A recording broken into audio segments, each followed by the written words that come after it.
Hello बच्चों, चलिए प्रश्न को देखते हैं। प्रश्न है, निम्नलिखित में से कौन सी असमानुपातन यानी कि डिस्प्रपोर्शनेशन अभिक्रिया नहीं है। विकल्प ए P4 plus 3OH minus plus 3H2O से फोस्फीन यानी कि PH3 प्लस 3H2PO2 माइनस।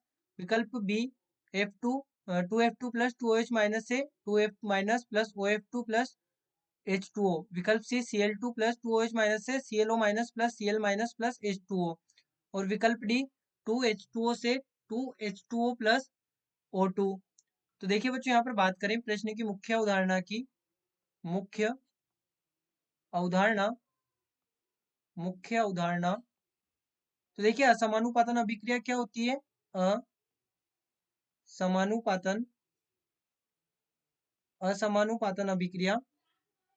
तो जो असमानुपातन अभिक्रिया है, एसी रेडॉक्स अभिक्रिया, एसी रेडॉक्स अभिक्रिया अभिक्रिया जिसमें जिसमें एक ही तत्व का ऑक्सीकरण व अपचयन हो रहा होता है। तो देखिए, सबसे पहले हम यहाँ पर विकल्प ए की बात करें तो विकल्प ए हमें दिया गया है P4 प्लस 3OH माइनस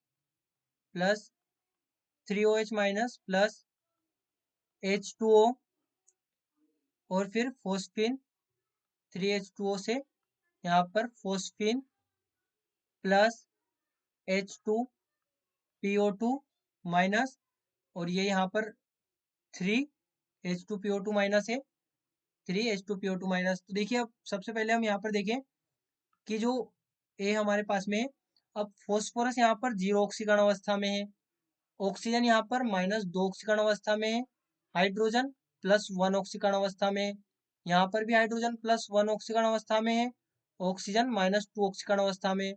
यहाँ पर आकर फोस्फोरस ये -3 ऑक्सीकरण अवस्था में है, और यहाँ पर जो हाइड्रोजन है ये +1 ऑक्सीकरण अवस्था में है। इसी प्रकार से यहाँ पर भी हाइड्रोजन +1 ऑक्सीकरण अवस्था में है।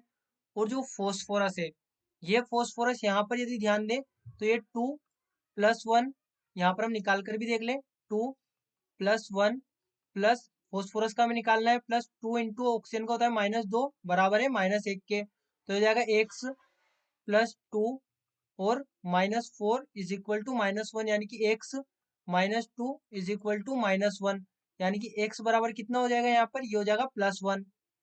यानी कि जो फोस्फोरस है इसकी ऑक्सीकरण अवस्था कितनी प्राप्त हुई हमें? यहाँ पर ऑक्सीकरण अवस्था इसकी प्राप्त हुई +1 और ऑक्सीजन वही -2 में है।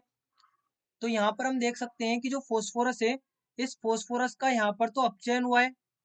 यहाँ पर जो फोस्फोरस है इसका दोनों में ऑक्सीकरण हुआ है। यहाँ पर यहाँ पर ये तो हुआ है अपचयन और ये जो रिएक्शन है इसमें हुआ है ऑक्सीकरण। यानी कि ये तो हमारे पास में जो असमानुपातन अभिक्रिया है वो होगी, क्योंकि एक ही तत्व का यहाँ पर अपचयन भी हो रहा है और ऑक्सीकरण भी हो रहा है। अपचयन होकर -3 में चला गया, ऑक्सीकरण होकर +1 में आ गया 0 से, तो ये तो हमारे पास में एक असमानुपातन अभिक्रिया होगी। इसके बाद में अगली दी गई है 2F2। यहाँ पर हम लिखेंगे बी वाली रिएक्शन जो हमारे पास में है, 2F2 प्लस 2OH माइनस से यहाँ पर बनाया गया था, ये हमारे पास में 2F माइनस OF2 और वाटर, ये होगा 2F माइनस प्लस OF2 और प्लस वाटर मॉलिक्यूल। तो यहाँ पर देखिए कि जो फ्लोरीन है, इस फ्लोरीन की ऑक्सीकरण अवस्था कितनी है? 0। ऑक्सीजन की कितनी है? -2। हाइड्रोजन की +1।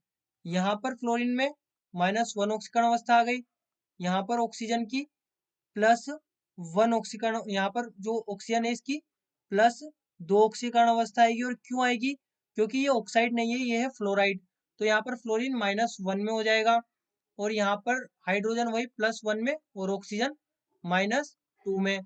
तो यहाँ पर यदि हम देखें तो जो फ्लोरीन है, फ्लोरीन का यहाँ पर दोनों जगह पर अपचयन हुआ है।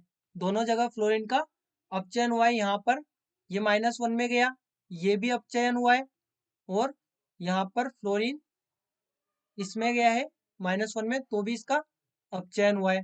यानी कि हमें हमारा उत्तर मिल गया, और हमारा उत्तर यहाँ पर है विकल्प बी, जो कि एक असमानुपातन अभिक्रिया नहीं है। इसी प्रकार से आप सी और विकल्प डी को भी देख सकते हैं, ये दोनों यहाँ पर असमानुपातन अभिक्रिया होगी। यहाँ पर हमने सिद्ध कर दिया कि जो विकल्प बी हमारे पास में है, ये एक असमानुपातन अभिक्रिया नहीं है, तो इसलिए हमारे पास में विकल्प बी यहाँ पर बिल्कुल सही उत्तर होगा हमारा। तो बच्चों, आशा करते हैं आपको प्रश्न समझ आया होगा। धन्यवाद।